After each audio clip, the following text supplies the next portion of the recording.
শুভ সকাল বন্ধুরা, আপনারা সকলে কেমন আছেন? নিশ্চয়ই সকলে ভালো এবং সুস্থ আছেন। বন্ধুরা দেখুন আমার রজনীগন্ধা গাছের কীরকম ঝাড় হয়েছে। আমি তো খাবার তো প্রথমেই দিয়েছি গোবর সার, মাটি, একটু হাড়ের গুঁড়ো, শিংকুচি, তার সঙ্গে আমি তো চা পাতা, ডিমের খোসা এইগুলো তো দিয়ে দিয়েছি।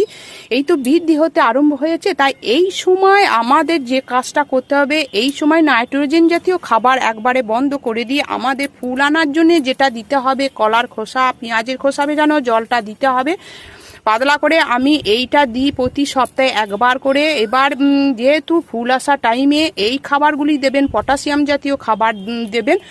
তাই ভিডিওটি যদি ভালো লেগে থাকে প্রচুর লাইক করবেন, কমেন্ট করবেন, আর সাবস্ক্রাইব করে আমার সবুজ বিলাস ইউটিউব চ্যানেলের পাশে থাকবেন। আর অবশ্যই গাছটিকে আপনারা রোদের মধ্যে রাখবেন, তবে যেখানে 4-5 ঘন্টা রোদ পায় সেই রকম জায়গায় রাখবেন। ঠিকো রোদের মধ্যে রাখবেন না, ঠিকো রোদের মধ্যে রাখলে এই পাতাগুলো পুড়ে যাওয়ার সম্ভাবনা আছে।